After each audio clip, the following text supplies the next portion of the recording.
Tu as tellement péché, tu as des avortements, 20, 30, 40, tu as tué tout un quartier. Ah oui, il y a certains, si on compte leurs avortements, c'est tout un quartier qui est parti. Ils aiment toujours taxer les autres de sorciers alors que ce sont des grands sorciers. Parce que si tu as avorté 30 fois, tu es pire qu'un sorcier qui a bouffé seulement son père et sa mère. Toi, tu as tué combien d'enfants?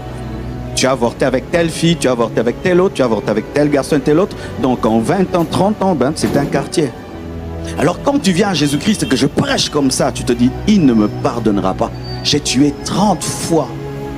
Et Dieu ne te pardonne pas parce que ton péché est grand. Dieu ne te pardonne pas parce que ton incrédulité est grande. Car l'homme le plus grand pécheur du monde, s'il s'approche de Dieu, maintenant Dieu lui pardonne. Et s'il meurt directement, il va au ciel. C'est pourquoi lorsque Jésus-Christ était à côté du brigand, il lui a parlé du paradis, il ne lui a pas parlé de ses vols. Est-ce que tu crois que Dieu peut te pardonner? Dieu peut te pardonner et il va te pardonner. Alléluia.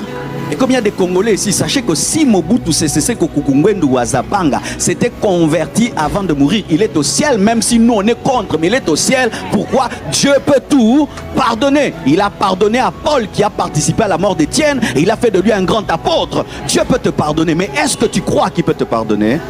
Alors pourquoi tu reviens deux fois sur un même péché qui est effacé?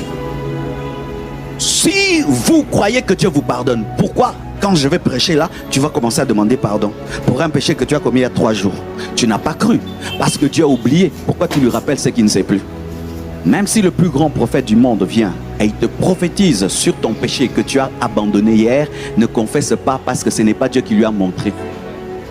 Dieu ne sait plus. Ah oui, hier tu commets un péché, puis tu demandes à Dieu pardon. Et c'est la vraie repentance et Dieu t'a pardonné. Tu viens dans un culte. Que tous ceux qui ont commis le péché hier viennent devant. Je ne viens pas parce que moi, j'ai rien fait. J'ai rien fait. J'ai rien fait, c'est effacé, c'est oublié. C'est ça la foi. Sortez de la culpabilité. La culpabilité, c'est la religion. Nous ne sommes pas sauvés par nos œuvres, mais par l'œuvre de la croix. Et s'il lui dit qu'il t'a pardonné, tu es pardonné. Tu es pardonné. Tu n'as pas besoin de sentir. Je n'ai pas besoin de sentir. Ce ne sont pas les émotions qui sont mortes à la croix. Et Dieu ne te demande pas de croire en tes émotions. Crois en la parole. Oh, je ne sens pas la paix. Je n'ai pas besoin de sentir la paix, ni la joie. Il a dit que si nous confessons nos péchés, il est juste et fidèle pour nous pardonner. Que je sente ou pas, je suis pardonné. Mais toi, tu cherches à sentir, tu ne sentiras jamais. Tu es incrédule. Oh, je dois sentir qu'il m'a pardonné.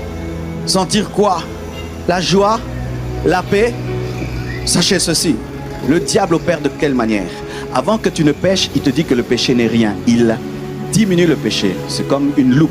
La loupe a 2 faces. Une face qui rend petit, une face qui agrandit.